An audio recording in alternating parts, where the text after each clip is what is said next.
Last part के and में हमने देखा था कि मास्टर चैंग लिंग लॉन्ग की पिल को खाने के कारण आउट ऑफ कंट्रोल हो गए थे, क्योंकि लिंग लॉन्ग ने अपनी पिल दूसरों की होली न्यूरॉन की हेल्प से रिफाइन की थी, जिसे हर कोई कंट्रोल नहीं कर सकता था। लेकिन जेनी, डॉक्टर सॉन्ग और सोल क्री के सेंट ने मिलकर मास्टर चैंग को नॉर्मल कर दिया था, जिसके बाद जिन ने सोल क्री के सेंट की पोल सबके सामने खोल दी थी कि वो दूसरे के होली न्यूरॉन की हेल्प से पिल को रिफाइन करता है, जिससे उस सेंट को जिन पर काफी गुस्सा आता है। लेकिन वो चुपचाप अपनी हार मानकर वहां से निकल गया था। जिसके बाद सभी लोग डॉक्टर सॉन्ग की जीत की खुशी में पार्टी कर रहे थे, जहां जिन ने डॉक्टर सॉन्ग से बेन को अपने स्टूडेंट बनाने की रिक्वेस्ट करी थी, जिसके लिए डॉक्टर सॉन्ग मान गए थे। जिसके बाद जिन जेनी वाले रूम में आ गया था। अब आगे तो इस पार्ट की शुरुआत में हम देखते हैं कि जिन जेनी वाले रूम में बैठकर उसके आने का इंतजार कर रहा था, जहां बहुत देर हो जाने के बाद जब जेनी नहीं आती तो वो अपने मन में सोचता है कि कहीं उन दोनों सर्वेंट्स ने मुझसे झूठ तो नहीं कहा। तभी जिन को कोई आवाज सुनाई देती है, इसलिए वो उस रूम की छत पर आ जाता है। उसी वक्त जिन पर आइस लोटस से अटैक होता है, लेकिन जिन उसे काफी आसानी से रोक लेता है। तभी वहाँ जेनी आ जाती है, जिसको देखकर जिन उससे कहता है कि तुम तो अभी अभी यहाँ आई हो और तुमने मेरा टेस्ट लेना भी शुरू कर दिया। जिस पर जेनी उससे कहती है कि मैं होप करती हूँ कि तुमने इतने दिनों में काफी अच्छा प्रोग्रेस कर लिया होगा। अब ये कहकर जेनी 3 शैडो लोटस टेक्निक से जिन पर अटैक कर देती है, लेकिन जिन उस अटैक को काफी आसानी से डिस्ट्रॉय कर देता है। जिसके बाद वो जेनी के पास आकर उसे पकड़ने का ट्राई करता है, लेकिन जेनी काफी तेजी से उसके पीछे आ जाती है। पर जिन जेनी को पकड़ लेता है और वो उससे कहता है कि अब बताओ कि मेरा प्रोग्रेस कैसा है। जिस पर जेनी उससे कहती है कि जितना मैंने एक्सपेक्ट किया था उससे तो कम ही है। अब जेनी जिन को दूर करते हुए आसमान में आ जाती है और जिन पर अपने लोटस से अटैक करती है, पर जिन उस लोटस को नहीं रोकता। लेकिन उसी वक्त लोटस के कारण वहाँ फॉग फैल जाता है। तभी जेनी जिन के पास आकर उससे कहती है कि तुम्हें अपने एनिमी को टाइम नहीं देना चाहिए, और क्या होता अगर ये अटैक असली होता। इसके बाद वो दोनों वहाँ बैठकर बातें करने लगते हैं, जहाँ जेनी उससे कहती है कि आज तुमने एल्केमी कॉन्फ्रेंस में होली ग्रेड की पिल को रिफाइन करके सच में मुझे हैरान कर दिया, पर तुमने आज उस पिल को रिफाइन करने के लिए ताओइस्ट पावर का इस्तेमाल किया। इसलिए अगर ये बात किसी को पता चल गई तो तुम्हारे लिए खतरा हो सकता है। ये सुनकर जिन निराश होते हुए कुछ कहने लगता है, लेकिन जेनी उसे रोकते हुए कहती है कि मुझे समझाने की जरूरत नहीं है, मैं तो बस इतना चाहती हूँ कि तुम सेफ रहो। तो इसके लिए जिन जेनी को प्रॉमिस करता है कि वो अपना ख्याल रखेगा। जिसके बाद जिन उस आइस क्रिस्टल को बाहर निकालता है, जिसे उसने कुछ दिन पहले शॉप से बाय किया था। अब जिन जेनी से कहता है कि ये ट्रेजर मैंने तुम्हारे लिए खरीदा था। तो जेनी उस क्रिस्टल को देखते हुए पूछती है कि आखिर ये किस तरह का ट्रेजर है। जिस पर जिन उसे कहता है कि तुम इसे खुद ट्राई क्यों नहीं करती, लेकिन इसके लिए तुम्हें इस पर अपना ब्लड गिराना होगा। ये सुनकर जेनी उस आइस क्रिस्टल पर अपने ब्लड की एक ड्रॉप गिरा देती है, जिससे उस क्रिस्टल में 5 कलर के क्रिस्टल बन जाते हैं।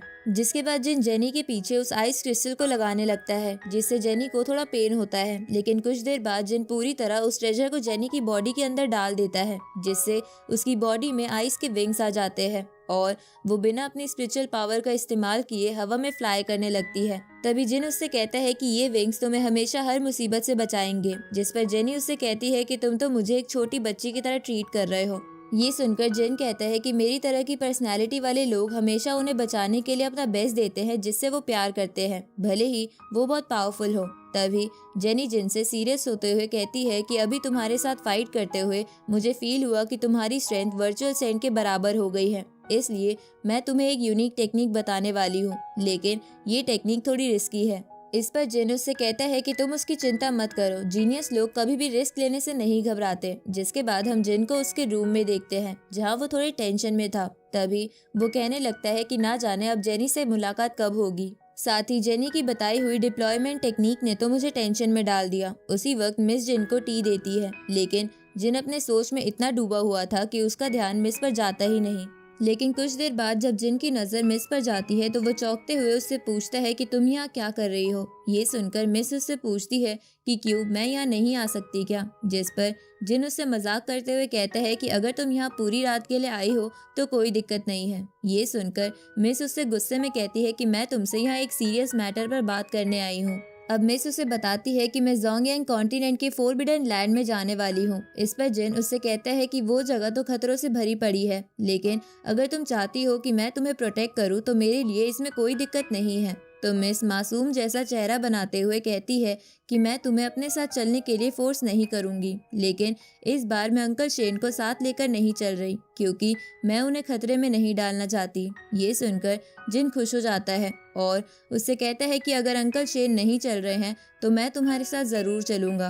तभी वहाँ अंकल शेन चिल्लाते हुए आते हैं और वो मिस से कहते हैं कि आप जिन को अपने साथ लेकर नहीं जा सकती क्योंकि जिन बहुत बदमाश है। ये सुनकर जिन अंकल शेन से कहता है कि हेवनली फायर सेक्ट, घोस्ट केव और ना जाने कितने जगहों पर मैंने मिस की जान बचाई है, फिर भी आप मुझे बदमाश कैसे बोल सकते हैं। जिस पर अंकल शेन उससे कहते हैं कि लेकिन तुमने हर बार मिस का फायदा उठाने की भी बहुत कोशिश करी है और मैंने ये सब अपनी आंखों से देखा है। तभी मिस उन दोनों को शांत कराते हुए अंकल शेन से कहती है कि आप चिंता मत करिए, मैं खुद का ख्याल रख लूंगी। तभी जिन भी अंकल शेन से कहता है कि बुढ़े, तुम मिस के साथ क्यों जाना चाहते हो? क्या तुमने कभी सोचा भी है कि सिर्फ तुम अकेले ही ऐसे हो जिसे मिस प्यार करती है, और अगर तुम्हें कुछ हो गया तो मिस भी काफी उदास हो जाएगी। ये सुनकर अंकल शेन मिस को जिन के साथ भेजने को मान जाते हैं और वो मिस को अपना ख्याल रखने को बोलकर वहाँ से चले जाते हैं। तो जिन अंकल शेन से मजाक में कहता है कि बुढ़े, जब हम दोबारा मिले तो मैं होप करूंगा कि तुमने किसी बुढ़ी को अपनी वाइफ बना लिया होगा।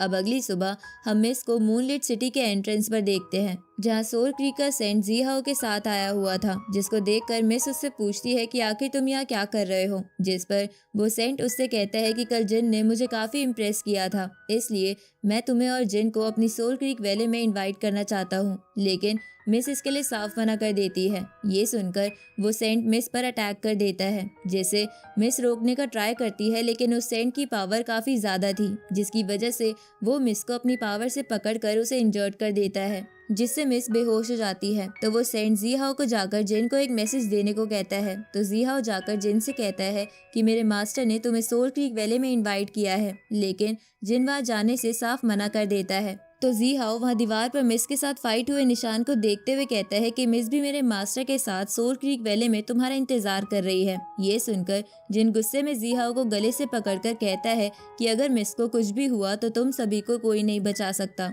और ये कहकर वो तुरंत वहाँ से सोल क्रीक के लिए निकल जाता है। और इसी के साथ ये पार्ट यहीं पर खत्म होता है।